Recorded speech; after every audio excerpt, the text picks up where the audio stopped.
গল্পকথন by Kallol চ্যানেলে আমরা আজকে শুরু করছি বিমল মিত্রের লেখা উপন্যাস দ্বিতীয়া। আজ প্রথম পর্ব।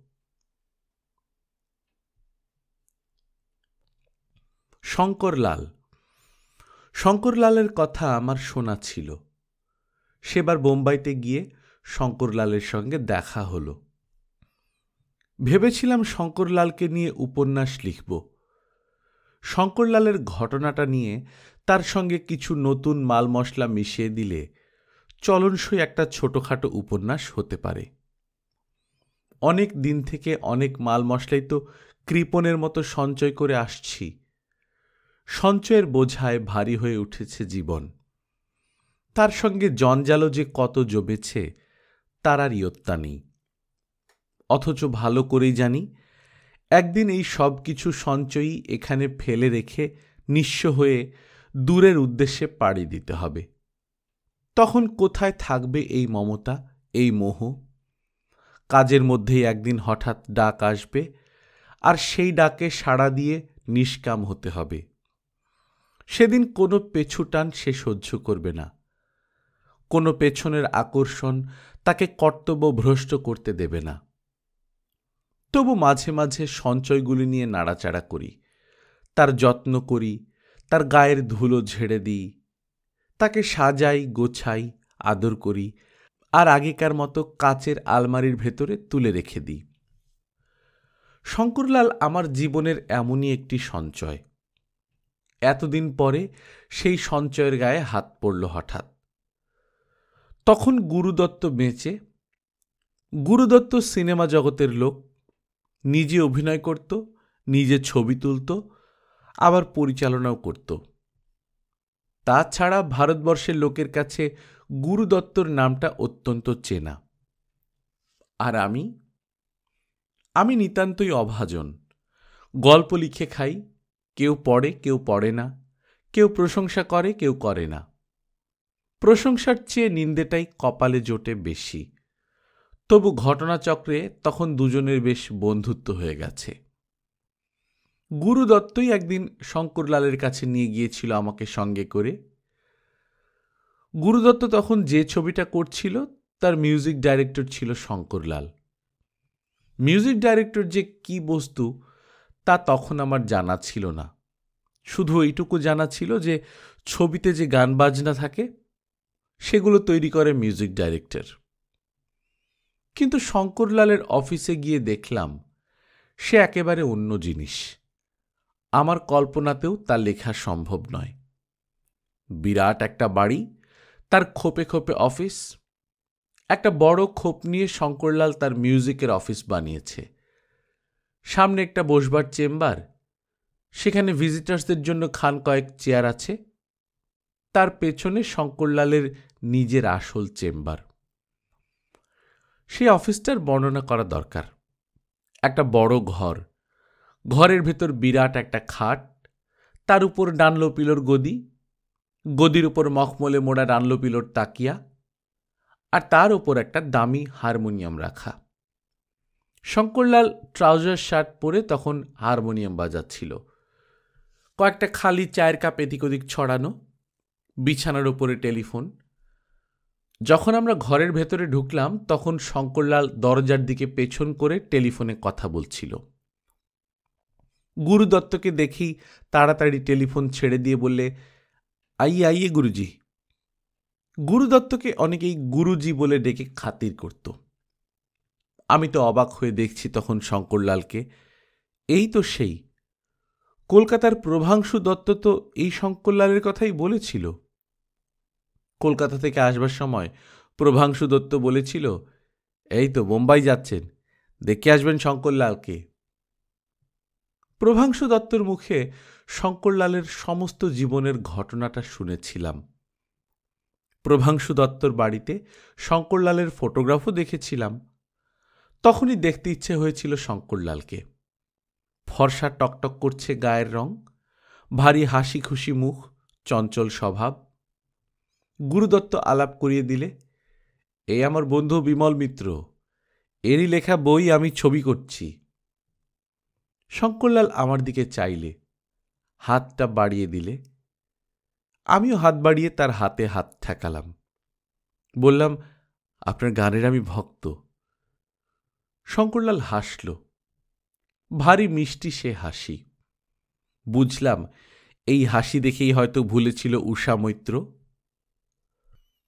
কিন্তু শঙ্করলাল জানতেও পারলে না আমি তখন তাকে দেখছি না, ভাবছি উষা মৈত্রর কথা।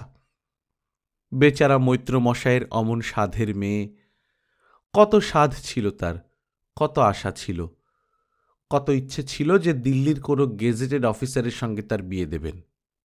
তা নয়, শঙ্করলাল, বোম্বাইয়ের মিউজিক ডাইরেক্টর শঙ্করলাল। আর তখন তো শঙ্করলালের নামও কেউ জানত না। দিল্লির অল ইন্ডিয়া রেডিও অফিসে একজন সামান্য আর্টিস্ট, মাস মাইনেই সেতার বাজায় অন্য ভোকাল আর্টিস্টের গানের সঙ্গে। আশ্চর্য মানুষের মন, আর আরও আশ্চর্য মেয়ে মানুষের মন। গুরু তার নিজের কাজ নিয়ে কথা বলছে তখন। গুরু বললে, আমার থিম সংটা কদ্দূর হলো? শঙ্করলাল বললে, হয়ে গেছে, শুনিয়ে, বলে গান গাইতে শুরু করলে। হিন্দি গান, হিন্দি সুর, হিন্দি সিনেমার সুরের সঙ্গে আমি ঠিক অভ্যস্ত নই, তবু গান শুনতে লাগলাম। ইতিমধ্যে হঠাৎ টেলিফোন এলো। শঙ্করলাল তার সঙ্গে কথা বলতে লাগল। অন্য কার কিসের ছবি, সেই ছবিরও মিউজিক ডাইরেক্টর শঙ্করলাল। একটা টেলিফোন শেষ হলো তো আর একটা। এদিকে চা এলো। গুরু একটার পর একটা সিগারেট পুড়িয়ে কথা যখন শেষ করলো তখন 3 ঘন্টা কেটে গেছে। কিন্তু এই 3 ঘন্টার মধ্যে আমি যা কিছু দেখবার সব দেখে নিয়েছি। দেখলাম শঙ্করলাল সাকসেসফুল লোক, দেখলাম শঙ্করলালের চাহিদা আছে বোম্বাইয়ের সিনেমা জগতে, দেখলাম শঙ্করলাল গুরি লোক। অর্থাৎ প্রভাংশু দত্ত আমাকে যা যা বলেছিল সব মিলে গেল। প্রভাংশু দত্ত আমায় বলেছিল 60 টাকা মাইনে পেত তখন, রোগা ঢ্যাঙা চেহারা, অল ইন্ডিয়া রেডিওতে আর্টিস্টদের গানের সঙ্গে মিউজিক বাজাতো, চোখ দুটো ছিল টানা টানা। দেখলাম সত্যি চোখ দুটো টানা টানা। আসবার সময় গুরু বললে, খুব নাম করেছে শঙ্করলাল, এখন এখন বোম্বাইয়ের নাম করা মিউজিক ডাইরেক্টরদের মধ্যে একজন। তা তো আমি জানি, নইলে কি আর গুরু তার অফিসে যায়? কিন্তু আমি এখন অন্য কথা ভাবছি। ভাবছি এই তো সেদিন, কত বছরই বা আগের কথা, হয়তো 15 বছর, তার আগে নয়। শঙ্করলাল তখন ছোট, প্রভাংশু দত্ত তখন এত বুড়ো হয়ে যায়নি, মাঝ বয়স। পেটের দায়ে দিল্লির অল ইন্ডিয়া রেডিওতে গিয়েছে চাকরি করতে। যে বাড়িতে থাকতো প্রভাংশু দত্ত সেটা ফ্ল্যাট বাড়ি। ডিউটির পর সন্ধেবেলা বারান্দায় লুঙ্গি পরে হাওয়া খেত দাঁড়িয়ে দাঁড়িয়ে। অবশ্য সেই দিল্লিও এখন আর তেমন নেই। মৈত্রমশাইয়েরও তেমন রাশভারী মেজাজ নেই। মৈত্রমশাইয়ের সেই বাড়িও হাতছাড়া হয়ে গেছে। আসলে মৈত্রমশাইয়ের অবস্থা খারাপ হয়ে গেছে, কিন্তু দিল্লিতে কে আর অবস্থা নিয়ে মাথা ঘামায়? মধ্যবিত্ত মানুষ যারা দিন আনে দিন খায় কিংবা মাস মাইনের চাকরি করে, তারা চাকরি নিয়েই ব্যস্ত থাকে। সেক্রেটারিয়েট পাড়ার কথা আলাদা, সেখানে তো মাইনে দিয়েই মানুষের মনুষ্যত্বের বিচার হয়। কিন্তু অন্য পাড়ায় তুমি কি খাচ্ছ আমি তোমার রান্নাঘরে ঢুকে তা দেখতে যাচ্ছি না। তুমি থাকো তোমার বাড়িতে, আর আমি থাকবো আমার ঘরের 4টে দেয়ালের মধ্যে। কিন্তু গরজ বড় বালাই, আর কার গরজ যে কখন বালাই হয়ে ওঠে তা কেউই বলতে পারে না। এমনই গরজের দায়ী একদিন বোধহয় একটা মেয়ে এসে প্রভাংশু দত্তকে জিজ্ঞেস করলে, আচ্ছা আপনার কি বাঙালি? প্রভাংশু দত্ত একটু অবাকই হয়ে গিয়েছিল। সাধারণত দিল্লির সমাজে কেউ কাউকে ডেকে কথা বলে না, বিশেষ করে আবার মেয়ে। মেয়ে মানে 18-19 বছরের মেয়ে। মেয়েটার পরনে সালোয়ার পাঞ্জাবি, বেশ গোলগাল গড়ন, কিন্তু আলগা বাঁধন আছে, ঠোঁটে লিপস্টিক লাগানো। পাঞ্জাবি মেয়েদের স্টাইলে কথা বলে, সাজে। তাদের মতন চুলের মোটা বেনিটাও পিঠের দিকে লম্বা করে ঝুলিয়ে দিয়েছে। প্রভাংশু দত্ত বললে, তোমরা? আমরাও বাঙালি। আপনি বুঝি রেডিওতে চাকরি করেন? প্রভাংশু দত্ত বললে, হ্যাঁ, কেন? আমাকে একবার রেডিওতে গান গাইবার চান্স করে দিতে পারেন? প্রভাংশু দত্ত একটু অবাক হয়ে গেল। এতদিন রেডিওতে চাকরি করছে প্রভাংশু দত্ত, বহু লোক রেডিওতে চান্স চেয়েছে, ছেলে কিংবা মেয়ে, বহু, কিন্তু কোনো অচেনা মেয়ে কখনো সামনাসামনি প্রথম আলাপে এমন করে যেচে এই প্রস্তাব করেনি। প্রভাংশু দত্ত বললে, তোমার নাম কি? মেয়েটি বললে, উষা মৈত্র। আপনি আমাকে অনেকবার দেখেছেন। তোমাকে দেখেছি? কোথায়? কোথায় থাকো তোমরা? মেয়েটি বললে, ওই তো সামনের বাড়িটাই আমাদের। সামনের বাড়িটার দিকে চেয়ে দেখলে প্রভাংশু দত্ত আগেও কতদিন ও বাড়িটা দেখেছে। দেখে তো বড় লোকের বাড়ি বলেই মনে হয়েছে। প্রভাংশু দত্ত জিজ্ঞেস করলে, বাড়িতে তোমার কে কে আছেন? আমার বাবা, মা আর আমি। বাবার নাম কি? শ্রী অম্বিকা ভূষণ মৈত্র। আশ্চর্য হবার মতোই ব্যাপার বটে। এতদিন প্রভাংশু দত্ত দিল্লিতে আছে, কিন্তু বাড়ির সামনেই যে একজন বাঙালি ভদ্রলোক থাকেন তা জানা ছিল না। মেয়েটি হঠাৎ বললে, আপনি বাড়িতে লুঙ্গি পরে থাকেন, তাই ভেবেছিলাম হয়তো আপনি মুসলমান। কেন? মুসলমান হলে কথা বলতে না? না না, তা নয়। আমার বাবা বুড়ো মানুষ তো, আমি কলেজে যাই, এখানে ওখানে ঘোরাঘুরি করি, বাবা খুব সাবধানে থাকতে বলেন। বাবার খুব ভয় করে। বললাম, আচ্ছা ঠিক আছে, এই সম্বন্ধে আমি তোমার বাবার সঙ্গেই কথা বলবো। আপনি যেন বাবাকে এসব কথা বলবেন না। কি কথা? উষা মৈত্র বললে, এই যে যে কথা আপনাকে বললাম, বাবা সত্যিই মুসলমানটার পছন্দ করেন না, সেকেলে মানুষ কিনা।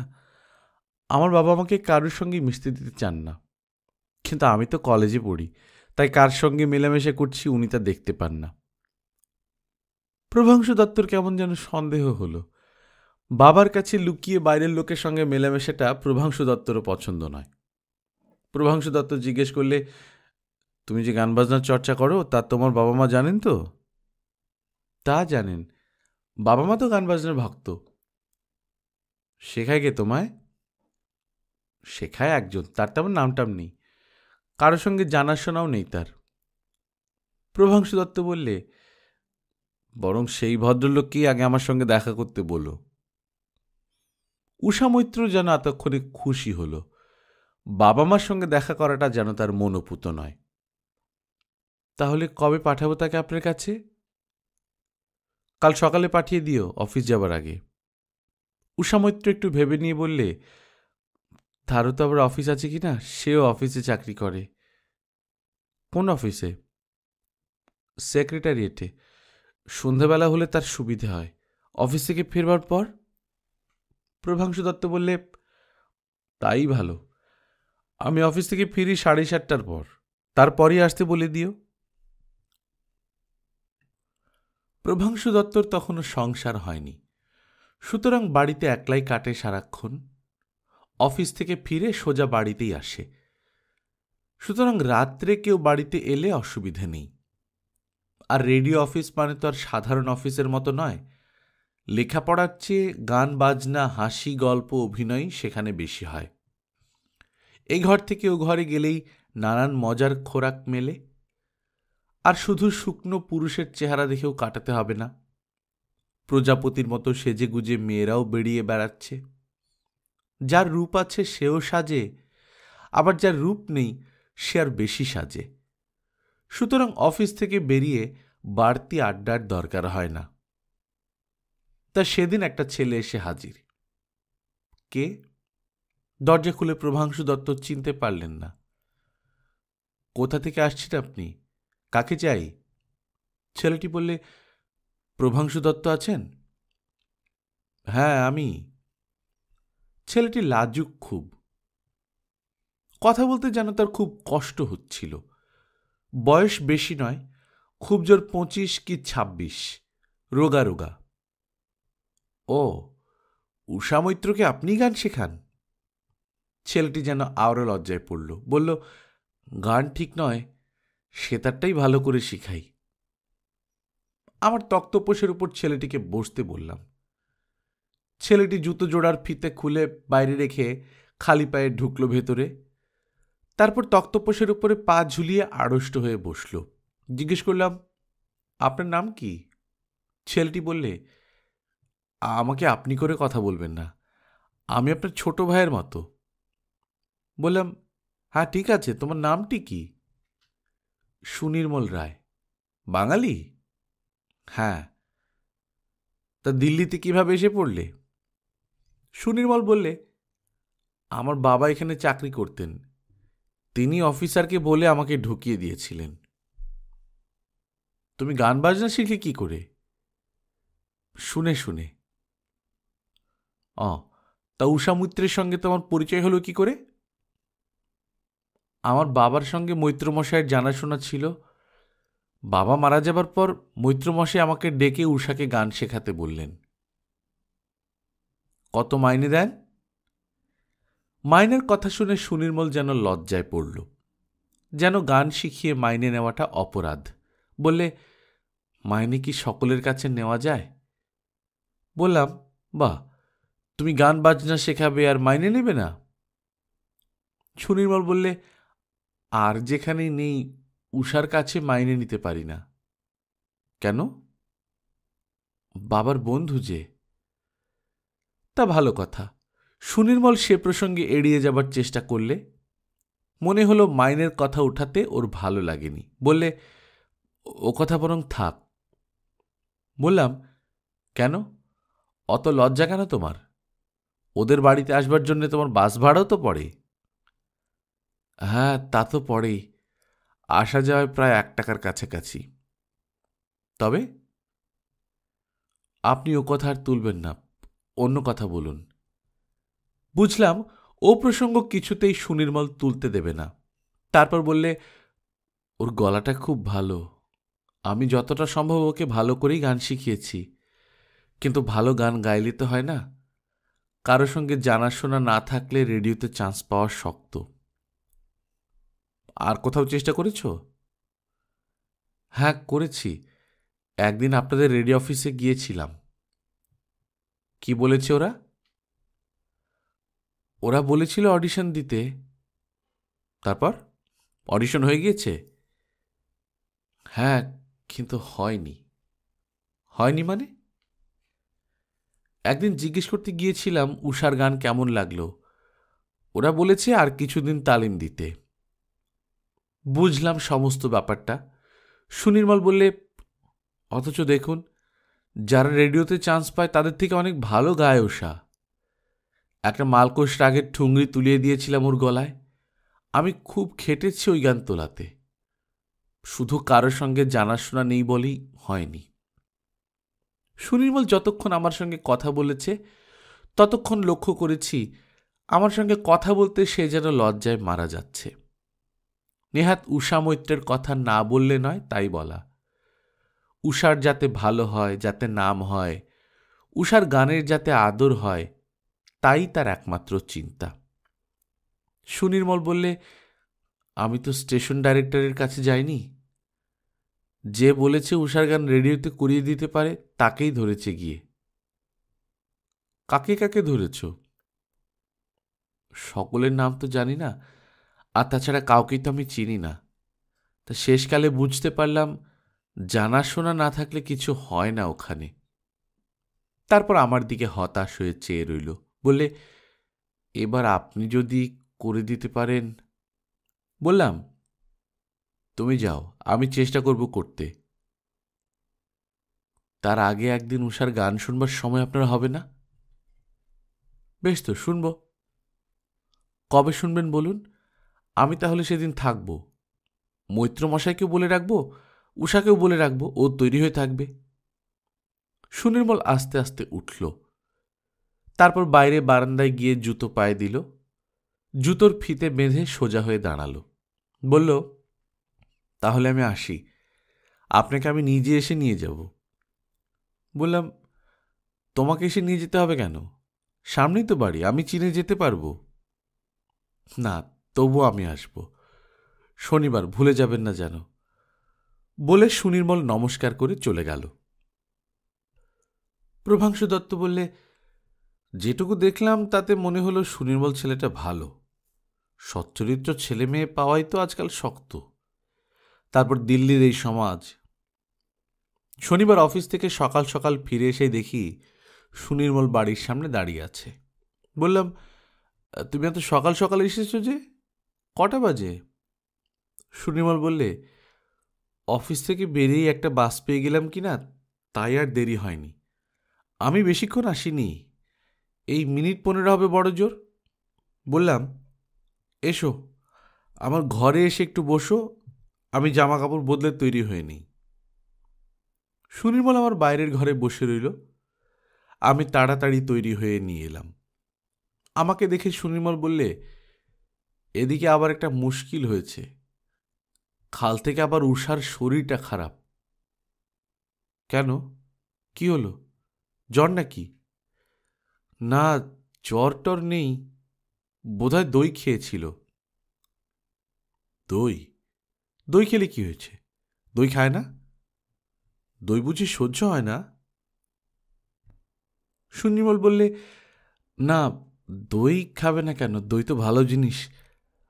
আমি বলে রেখেছিলাম গলাটার যত্ন নিতে। সকালে রাত্রে নুন জল দিয়ে গার্গেল করতে বলেছিলাম, সেটা করেছে। কিন্তু কোথা থেকে দই খেয়ে ফেললে, কে যে দই খাবার মতলবটা দিলে কে জানে। আমি অত করে বলা সত্ত্বেও কথাটা শুনলে না।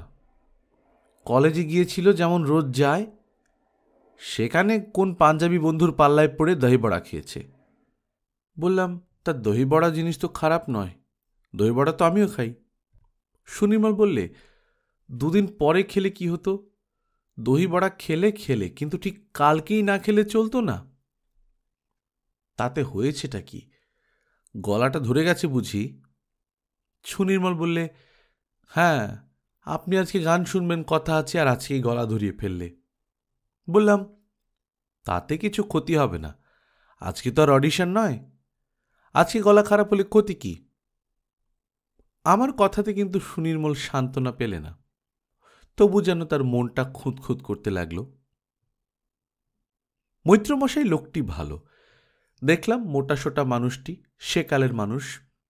এককালে পূর্বপুরুষ দিল্লিতে বড় চাকরি করে সম্পত্তি করে রেখে গিয়েছিলেন, তিনি এখন তারই সদ্ব্যবহার করছেন।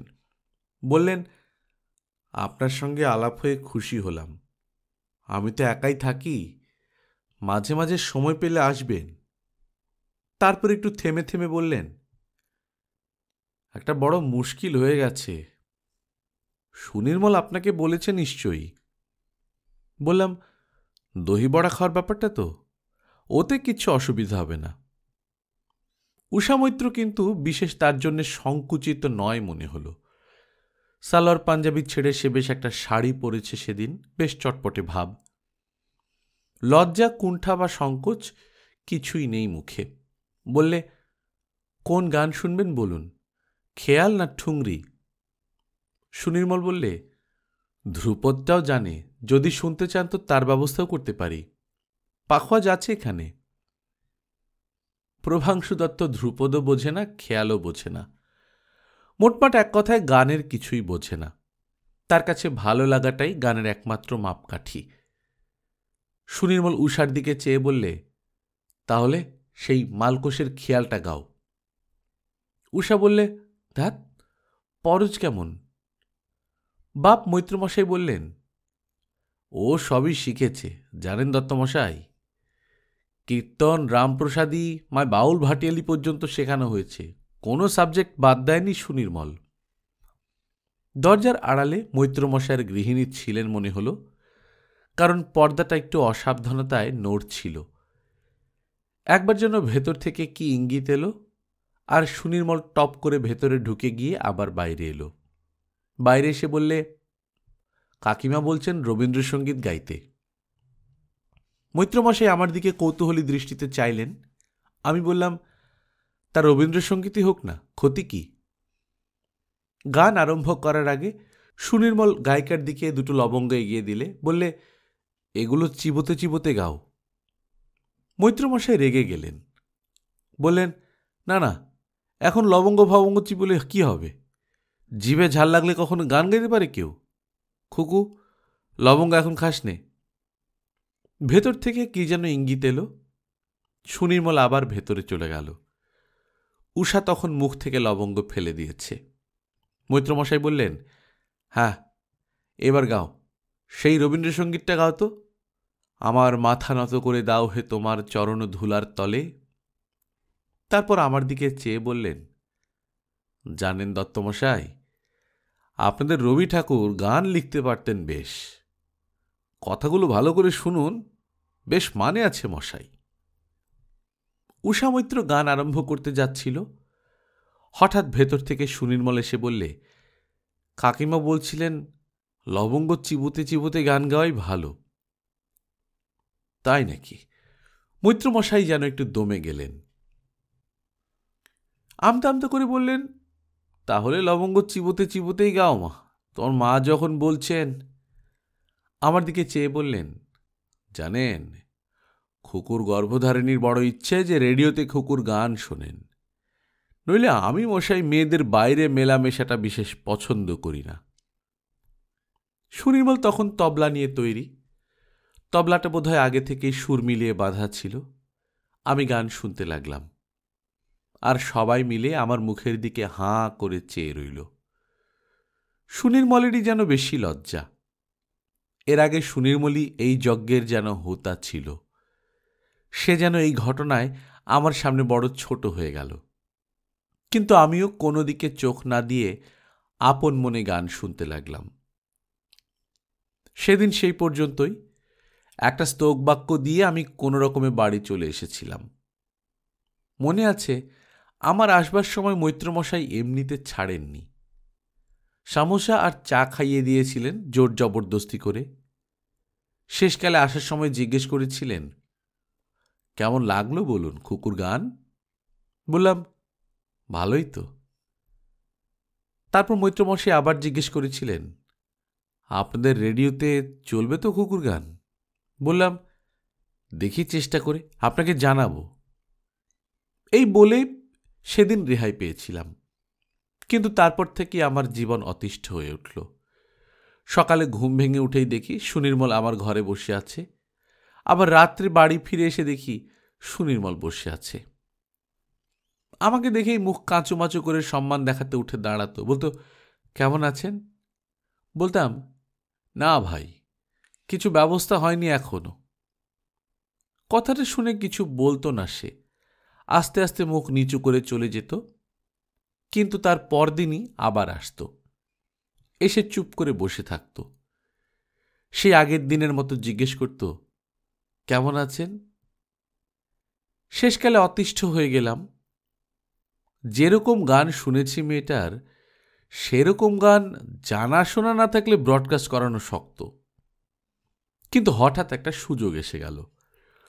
লখনৌ স্টেশন থেকে আমাদের বন্ধু ভট্টাচার্য এসেছিল মিউজিক সেকশনে অ্যাক্টিং করতে। দিল্লি রেডিওর পার্মানেন্ট প্রোগ্রাম এক্সিকিউটিভ ছিল ভার্মা। সে ছুটিতে চলে যেতে তার জায়গায় ভট্টাচার্য এসেছিল। তো একদিন ভট্টাচার্যকে আমার অবস্থাটা বললাম। সব শুনে ভট্টাচার্য বললে, মেয়েটা দেখতে কেমন? বললাম, দেখতে যাই হোক, গানটা মন্দ গায় না। যেসব আর্টিস্ট গান গায় আমাদের স্টেশনে তাদের মতোই। ভট্টাচার্য বললেন, নিয়ে এসো একদিন তাহলে, অডিশন নিয়ে দেখি।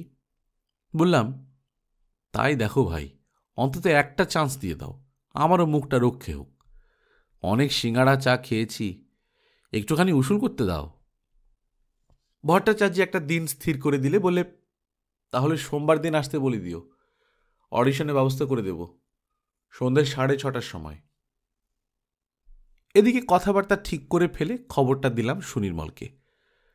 সুনির্মল সেদিনও যথারীতি এসে আমার বাইরের ঘরে চুপ করে বসেছিল। ভেবেছিল রোজকার মতো হতাশ হয়েই তাকে ফিরে যেতে হবে। কিন্তু খবরটা শুনেই তার কান দুটো লাল হয়ে উঠল। বললে, সত্যি? বললাম, সত্যি না তো কি মিথ্যে? কিন্তু শেষকালে অডিশন করার পর রিজেক্ট করে চিঠি দেবে না তো? বললাম, তা তো আমি বলতে পারি না, কিন্তু সেটা যাতে না হয় সেই জন্যই তো আপনার থ্রু যাওয়া। সেটা শুধু আপনি একটু তো বলে দেবেন দাদা। বললাম, যা বলবার তা আমি বলেই রেখেছি। তুমি উষাকে নিয়ে সোমবার ঠিক সন্ধ্যে 6:30টায় হাজির হইও। সুনির্মলের মন থেকে তবু পুরোপুরি ভয়টা গেল না। আস্তে আস্তে বাইরে চলে গেল। তারপর দেখলাম রাস্তা পেরিয়ে সোজা মৈত্রমশায়ের বাড়িতে খবর দিতে ঢুকল। কিন্তু পরদিন ভোরবেলায় মৈত্রমশাই আমাদের বাড়িতে এসে হাজির। দত্তমশাই, দত্তমশাই, দত্তমশাই বাড়ি আছেন নাকি? বুড়ো 60-70 বছর বয়সের লোক। তবু ভাবলাম হয়তো রেডিওতে মেয়ের গান গাওয়ার চান্স মিলেছে বলে আমাকে কৃতজ্ঞতা জানাতে এসেছেন। কিন্তু না, তা নয়। আমাকে দেখে বললেন, সুনির্মলের মুখে শুনলাম সব, তাহলে সোমবার সন্ধ্যে 6:30টার সময় অডিশন হবে? বললাম, হ্যাঁ, সেই রকম কথাই তো আছে। আমি সুনির্মলকে তাই জানিয়ে দিয়েছি। মৈত্রমশাই বললেন, না, সেজন্যে নয়, আমি জিজ্ঞেস করতে এসেছিলাম যে আমি কি সঙ্গে থাকব। বললাম, না না, আপনি কেন কষ্ট করতে যাবেন?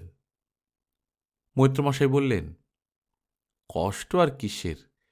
মেয়ের গান রেডিওতে হবে, এ তো আনন্দের কথা। আমার কিছু কষ্ট হবে না, আপনি যদি বলেন তো আমি থাকব। তারপর একটু থেমে বললেন, আসলে কি ব্যাপার জানেন, এখন এখানকার দিনকাল তো ভালো নয়। খুকুর বয়স হয়েছে কিনা, যেখানে সেখানে একা ছেড়ে দিতে ভয় করে মশাই। বললাম, কিন্তু কলেজে তো একাই যায়।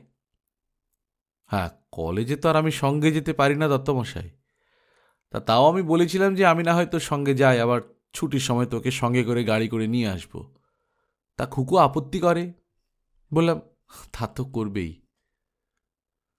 অথচ মেয়েকে আজকাল লেখাপড়া না শিখিয়ে মুখ্য করে তো আর রাখতে পারি না। আজকালকার ছেলেরা আবার লেখাপড়া জানা মেয়ে না হলে তো বিয়েই করতে চায় না। কিন্তু গান, গান কেন শেখাতে গেলেন? ওই কথা কে বলে বলুন? ওর গর্ভধারিণী যে নাছোড়বান্দা, বলে মেয়েটাকে নাকি আমি গোমুখ্য করে রাখতে চাই। আপনার গৃহিণীরই তাহলে গান শেখানোর বেশি গরজ? আরে তা নয় দত্তমশাই, আসলে আমার গৃহিণীর তাগিদেই গান শেখার হিড়িক। আর তাও বলি, শুধু গান শিখলেই তো হবে না, 10 জায়গায় গাইতেও হবে। আচ্ছা দত্তমশাই, আপনি বলুন, শুধু গান শিখলেই তো চুকে যায় ল্যাটা, আবার রেডিওতে গান গাওয়া কেন বাবু? এই তো আমি, আমার কথাই ধরুন না। আমি তো নাচও জানি না, গানও জানি না, আমার নামও ভূভারতে কেউ জানে না, তা আমি কি মানুষ নই? বললাম, না না, সে তো খাঁটি কথা। আপনি বিচক্ষণ লোক, আপনি তো তা বলবেনই, কিন্তু ওই কথা যদি আমি গিন্নিকে বলি তা তখনই লঙ্কাকাণ্ড বেঁধে যাবে। একবার সেই যে শুরু হবে ঝগড়া, তার শেষ হবে না। তখন বলবে, আমার জীবনটাও তুমি নষ্ট করে দিয়েছ, মেয়ের জীবনটা ওই করে নষ্ট করে দিয়েই ছাড়বে। মৈত্রমশাইয়ের আক্ষেপ শুনে মায়া হলো নিজের মনে। ভাবলাম, ভদ্রলোক দায় পড়েই মেয়েকে গান শেখাচ্ছেন, দায় পড়েই আমার কাছে তদবির করতে আসছেন। বললাম, ঠিক আছে, আপনার মনে যদি কোনো সন্দেহ থাকে তো আপনিও চলুন, আমার কোনো আপত্তি নেই। মৈত্রমশাই বললেন, হ্যাঁ, তাই ভালো। মেয়েকে ওখানে পাঠিয়ে দিয়ে আমি বাড়িতে ধড়ফড় করব, তার চেয়ে সঙ্গে গিয়ে দেখেই আসি না ব্যাপারটা কি। তারপর গলা নিচু করে বললেন, আর একটা কথা, বলে আমার কাছে সরে বসলেন। বললেন, গৃহিণী আমাকে বিশেষ করে বলতে বলেছে, আর আজকাল তো সব ব্যাপারেই ঘুষ দিচ্ছি।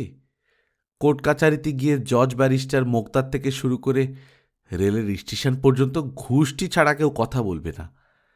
তাই বলছিলাম। আমি বুঝতে পারছিলাম না কিসের ইঙ্গিত করছেন মৈত্রমশাই। মৈত্রমশাই বললেন, আপনি যেন লজ্জা টজ্জা করবেন না দত্তমশাই, এতে লজ্জার কিছু নেই। যদি কাউকে কিছু দিতে হয় তো আগে থেকে বলুন, আমি সঙ্গে রেখে দেব টাকাটা। বললাম, কিসের টাকা? মৈত্রমশাই বললেন, এই কাউকে ধরুন যদি দিতে হয়। আজকাল তো সব জিনিসের দামই তো বাড়ছে মশাই। বুঝতে পারলাম। বললাম, না না, আমাদের অফিসে ওসব ব্যাপার নেই, আপনি নিশ্চিন্ত থাকুন সেদিক দিয়ে। মৈত্রমশাই চলে গেলেন। অফিসে 6:30টার সময় ওদের যাবার কথা, সেই সময়ই অডিশনের ব্যবস্থা হয়েছে, কিন্তু তার আগেই ওরা 3 জনে গিয়ে হাজির। আমি তো ওদের দেখে অবাক। সে কি, আপনারা এখন এসেছেন? 6:30 বাজতে তো এখন অনেক দেরি। মৈত্রমশাই এগিয়ে এলেন, বললেন, রাস্তায় বাসের যা কাণ্ড, তাই একটু আগেই এসে পড়লাম। কেউ কিছু মনে করবে না তো? বললাম, তা নয়, আপনারা বসুন, আমি দেখছি কি ব্যবস্থা হয়েছে। সুনির্মল দেখলাম একপাশে জড়সড় হয়ে বসে আছে। আমি ঘরের বাইরে চলে গেলাম। ভট্টাচার্যকে গিয়ে বললাম সব। ভট্টাচার্য বললে, আচ্ছা মক্কেল এনেছ তো তুমি, আসবার আগেই তো আমার কাছে খবর পাঠিয়েছে, আমি দেখাই করিনি। কেউ হয়তো নাকি তোমার? বললাম, আরে না, কে আবার হবে, আমাকে ধরেছে তাই বলছি। যা হোক, যথারীতি অডিশন হলো। উষা একটা ভজন গাইলে। সুনির্মলের ভজন গাওয়াবার ইচ্ছা ছিল না, কিন্তু মৈত্রমশাই বললেন, না না, ভজনটাই ভালো লাগবে। যত তাড়াতাড়ি সম্ভব ব্যাপারটা শেষ হলো। ভজনের 2 লাইন শোনবার পরই ভট্টাচার্য বললে, আর গাইতে হবে না, থাক। ঘর থেকে বেরোবার সময় সুনির্মল এলো আমার কাছে, বললে, কি হলো বলুন তো, গান ভালো হয়নি বুঝি?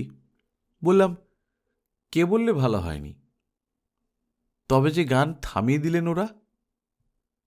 বললাম, ওরা যতটুকু শোনবার ততটুকু শুনে নিয়েছে, আর শোনবার দরকার নেই। সুনির্মল বললে, আমার কিন্তু বড় ভয় করছে, শেষ পর্যন্ত প্রোগ্রাম দেবে তো? যার গান তার কিন্তু এসব নিয়ে ভাবনা নেই। সে দেখলাম রীতিমতো চারদিক ঘুরে বেড়িয়ে বেড়িয়ে সব দেখছে। রেডি অফিসের ভেতরে ঢোকবার সুযোগ পেয়েছে, সে সুযোগের সদ্ব্যবহার সে করছে। বললে, এটি বুঝি আপনার ঘর? চারদিকে লাল আলো, সবুজ আলো দেখে তার যেন আর বিস্ময় কাটে না। আগেও 2-1বার এসেছে এখানে, কিন্তু এবার আমার সুপারিশে একটু সাহস পেয়েছে যেন। মৈত্রমশাই তাড়া দিলেন, বললেন, চলো চলো সুনির্মল, বাড়ি চলো। তারপর আমার দিকে চেয়ে বললেন, উষার গর্ভধারিণী আবার বাড়িতে একলা একলা ভাববেন, হয়তো তিনি রাস্তার দিকে চেয়ে দাঁড়িয়ে আছেন। বললাম, কিন্তু আপনি তো সঙ্গে এসেছেন, ভাবনার কি আছে? মৈত্রমশাই বললেন, সেজন্যে নয়, আমার মতো তারও তো মেয়ে মেয়ে বাতিক আছে, খবরটা জানবার জন্য তারও তো বুক দূর দূর করছে। বলেছেন এখান থেকে সোজা গিয়ে যেন তাকে খবরটা দেই। সুনির্মল বললে, হ্যাঁ, কাকিমা আমাকেও বলে দিয়েছেন। বললাম, আপনাদের কিছু ভাবতে হবে না, আমি যথাসময়ে খবরটা জানিয়ে দেব। তারা 3জনই চলে গেল। ভট্টাচার্যের ঘর থেকে ভট্টাচার্য বললে, কি মাল জুটিয়েছ এ? এই যে একেবারে বটের আটা হয়ে আটকে ধরেছিল। কেন, তোমাকে বিরক্ত করেছে নাকি? ভট্টাচার্য বললে, আরে ওই মেয়েটার সঙ্গে যে বুড়ো বাপটা এসেছিল, ও একেবারে আমার পেছন ছাড়তে চায় না। শেষে তোমার কাছে পাঠিয়ে দিলাম। মালটা কোত্থেকে জোগাড় করলে? জোগাড় কি আর করেছি, আমার ঘাড়ে এসে উঠেছে। ঘাট থেকে কোনো রকমে নামাতে পারলেই বাঁচি এখন। কারা এরা? বললাম, আমার বাড়ির সামনেই থাকে। তাহলে তো জ্বালাবে, যতদিন না বিয়ে হয় ততদিন এমনি করে জ্বালাবে, তারপর বিয়ে হয়ে যাবার পর একটা ছেলে মেয়েটে যা হোক কিছু হলে গান টান তখন শিখেই উঠবে। সেদিন ওই পর্যন্তই। আমি অবশ্য জানতাম যে ভট্টাচার্য যে কদিন আছে ততদিন আমার কথা রাখবে, কিন্তু তারপরে যে আর হবে না তাও জানতাম। ততদিনে যদি মৈত্রমশায়ের মেয়ের একটা বিয়ে হয়ে যায় তো আমি মুক্তি পেয়ে যেতে পারি, কিন্তু তখন কি জানি এর যে এত দূর গড়াবে। তারপর থেকে আরম্ভ হলো তাগাদা, তাগাদার পর তাগাদা, সকালে বিকেলে তাগাদা। ভোরবেলা মৈত্রমশাই মর্নিং ওয়াক করে ফিরে আসার সময় তাগাদা, বিকেলবেলা অফিস থেকে ফেরবার পথে সুনির্মলের তাগাদা, আর তারই ফাঁকে ফাঁকে উষা মৈত্র। আমাকে বাড়িতে ঢুকতে দেখতে পেলেই সামনের বাড়ি থেকে সোজা এসে হাজির হতো। দাদা, এখনো তো কোনো চিঠি এলো না আমার নামে। বলতাম, আসবে আসবে, অত ভাবছ কেন? না, আমি যে আমার ক্লাস ফ্রেন্ডদের সবাইকে বলে দিয়েছি, এখন যদি না হয় তো লজ্জায় পড়ব যে। আমি বলতাম, বেশি দিন দেরি হবে না, চিঠি আসবে, তুমি ভেবো না। এই রকমই চলত। তারপর একদিন চিঠি এলো। মৈত্রমশাই হাসতে হাসতে এলেন ভোরবেলা, হাতে এক বাক্স মিষ্টি। বললাম, কি হলো, মিষ্টি কিসের? হাসি দেখেই ব্যাপারটা আমি বুঝে নিয়েছিলাম, তবুও প্রশ্নটা করেছিলাম। মৈত্রমশাই বললেন, না, এ আমার নয়, উষার গর্ভধারিণী পাঠিয়ে দিলেন, এটা আপনাকে নিতেই হবে দত্তমশাই। অগত্যা নিতে হলো। বললাম, গলা টলার যত্ন নিচ্ছে তো উষা? মৈত্রমশাই বললেন, যত্ন নিচ্ছে কিনা জানি না তো। বললাম, না, আপনি একটু যত্ন নিতে বলবেন। এই সকালবেলা খালি পেটে নুন জল দিয়ে কুলকোচো করতে বলবেন রোজ। মৈত্রমশাই বললেন, বেশ, আর কিছু করতে বলবো? বললাম, না, আর কিছু করতে হবে না। মৈত্রমশাই চলে গেলেন। কদিন ধরে খুবই আনাগোনা চলল। মৈত্রমশাইয়ের বাড়িতে এলাহি কাণ্ড লেগে গেল মেয়ের গান নিয়ে। গলা যেন খারাপ না হয়, গান গাইবার দিন যেন কোনো বিপর্যয় না ঘটে। শেষে সেই দিন এসে হাজির হল। শুধু সুনির্মলই নয়, মৈত্রমশাইয়ের গৃহিণীও সঙ্গে যাবার জন্য তৈরি হলেন। আমাকে মৈত্রমশাই বললেন, উনি তো ধরেছেন, উনিও কি যাবেন? বললাম, যান না, ক্ষতি কি? পৃথিবীতে যেখানে যত আত্মীয় ছিল সব জায়গায় চিঠি লিখে দেওয়া হয়েছিল যে অমুক তারিখে অমুক সময়ে আমার মেয়ে গান গাইবে, তোমরা শুনবে, কেমন লাগলো পত্রযোগে জানাবে। সবাই উত্তর দিয়েছিল তারা শুনবে আর কেমন লাগলো জানাবে। শেষকালে একদিন গান হলো। সে কি ঝামেলা! গান যেন রেডিওতে আর কেউ গায় না। কত লোক এসে নিঃশব্দে গান গেয়ে যাচ্ছে, কেউ টেরই পাচ্ছে না। যার যখন টাইম তখন সে আসে, তারপর যথারীতি ঠিক সময় স্টুডিওতে ঢোকে, যখন লাল আলোটা জ্বলে ওঠে তখন গান শুরু করে, তারপর ঠিক সময় গান শেষ করে চেক নিয়ে চলে যায়। কিন্তু এ অন্য রকম। আর্টিস্ট গান গাইতে এলো, সঙ্গে এলো বাপ মা, গানের মাস্টার। স্টুডিওতে হইচই পড়ে গেল। ভট্টাচার্য এসে আমায় বললে, তুমি দত্তদের বাইরে যেতে বলো। আমি আস্তে আস্তে মৈত্রমশাইকে বললাম যে স্টুডিওতে এত লোকের ঢোকার নিয়ম নেই, আপনারা বাইরে বসে বসে উষার গান শুনুন। সবাই আপত্তি করছে। মৈত্রমশাই বললেন, তা তো বটেই, ঠিক আছে, আমরা বাইরে যাচ্ছি। তারপর গান হলো। কেমন গান হলো তার আমি শুনিনি, শোনবার ইচ্ছেও হয়নি। ভালো মন্দ নানা রকম গান শুনে শুনে আমাদের অরুচি ধরে গেছে। আমি ডিউটি শেষ করে বাড়ি চলে এসেছি। এরপরে সুনির্মল আমাদের বাড়ি এসেছিল। গান শুনে কে কে ভালো বলেছে তার ফিরিস্তি দিলে। মৈত্রমশাইও খুব খুশি। তারপর চিঠি আসতে লাগলো নানা দিক থেকে। লখনৌ থেকে কাকা, বেরেলি থেকে পিসেমশাই, সোনপুর থেকে জ্যাঠাইমা। সবাই উষার গান শুনে মোহিত হয়ে গেছে। এসব খবর রোজই শুনতে হতো। এক একখানা করে চিঠি আসে, আর রোজই সুনির্মল এসে তা আমাকে সবিস্তারে শুনিয়ে যায়। কিন্তু মুশকিল হলো দ্বিতীয় প্রোগ্রাম নিয়ে। আবার কবে গান হচ্ছে? হয়তো দ্বিতীয়বারের জন্যও আমার জীবন অতিষ্ঠ করে তুলত ওরা, কিন্তু ঠিক সেই সময় আমি ছুটি নিয়ে নিলাম। কাউকে না জানিয়ে আমি দিল্লি ছেড়ে কলকাতায় চলে এলাম। বললাম, তারপর? প্রভাংশু দত্ত বললে, তারপর ভাবলাম আমি চলে এলে আর কিছু গণ্ডগোল হবে না, কারণ ভট্টাচার্যও কদিনের জন্য বদলি হয়ে লখনৌ থেকে দিল্লিতে এসেছিল। সে চলে গেলে কে আর কথা রাখবে। আমি কলকাতায় এসে মৈত্রমশাইদের কথা ভুলেই গেলাম বলতে গেলে। ভোলা ছাড়া উপায়ও ছিল না। কিন্তু একদিন আবার যখন দিল্লিতে ফিরলাম তখন 2 মাস কেটে গেছে। 2 মাস পরে গিয়ে বাড়ির সামনের দিকে চেয়ে দেখলাম মৈত্রমশাইয়ের বাড়ি আমাদের বাড়ির মুখোমুখি। বাইরে কাউকেই দেখতে পেলাম না। আমি যে দিল্লিতে এসেছি সেই খবরটাও জানালাম না। চুপি চুপি আসা যাওয়া করতে লাগলাম বাড়ি থেকে। বহুদিন পরে একদিন অফিসের ভেতরে কাজ করছি, হঠাৎ যেন চেনা গলা এলো। উষার গলা না? উষা তাহলে কি আবার রেডিও অফিসে এসেছে? বাইরে বেরিয়ে দেখি উষা শুধু একলা নয়, সঙ্গে আরও কয়েকজন আর্টিস্ট। কেমন যেন অবাক লাগলো আমার। ওদের সঙ্গে কেমন করে এত ঘনিষ্ঠ হলো? তাহলে কি আবার প্রোগ্রাম পেয়েছে নাকি? বেশ হাসতে হাসতে কথা বলতে বলতে বারান্দা পেরিয়ে চলেছে। যে আর্টিস্ট আমাদের সেতার বাজায় আর যে তবলা বাজায় তারা দুজন পাশাপাশি চলেছে। আমার সঙ্গে দেখা হলো আনন্দীলালের। আনন্দিলাল ওদিক থেকে আসছিল। বললাম, ওই আর্টিস্টটা কে আনন্দিলালজি? আনন্দিলালজি সাউন্ড ডিপার্টমেন্টের লোক, আমার সঙ্গে আগে থেকেই ঘনিষ্ঠতা ছিল। বললে, ও তো উষা মৈত্র। বললাম, উষা মৈত্র? সে আমাদের আর্টিস্ট নাকি? আনন্দিলাল বললে, হ্যাঁ, আজকাল তো ঘন ঘন প্রোগ্রাম থাকে, আজও প্রোগ্রাম আছে বোধহয়। কথাটা বলে আনন্দিলাল চলে গেল। আমি একটু অবাক হয়ে চেয়ে রইলাম উষা মৈত্রের দিকে। ওরা করিডোর পেরিয়ে বাঁ দিকে অদৃশ্য হয়ে গেল। নিজের ঘরে বসে বসে ভাবতে লাগলাম, এ কেমন করে হলো? তবে কি আমি চলে যাবার পর ভট্টাচার্যি আবার ওকে চান্স করিয়ে দিয়েছিল, নাকি সুনির্মল আমার অনুপস্থিতিতে আর কাউকে ধরে প্রোগ্রাম আদায় করে নিয়েছে? সেদিন রেডিওর প্রোগ্রামটা খুলে দেখলাম কখন গান আছে উষার। সন্ধ্যা 7টায় দেখলাম উষার ঠুংরি প্রোগ্রাম রয়েছে। সেদিন আর সকাল সকাল বাড়ি না গিয়ে গানটা রেডিওতে শুনতে লাগলাম। বড় মিষ্টি লাগলো গানটা। সুনির্মল তো ভালো গান শিখিয়েছে উষাকে, গুণী লোক।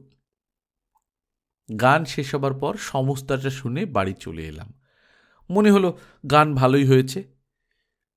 2 মাস আগে উষার গান শুনেছি, তার চেয়ে অনেক ভালো গান শিখেছে সে।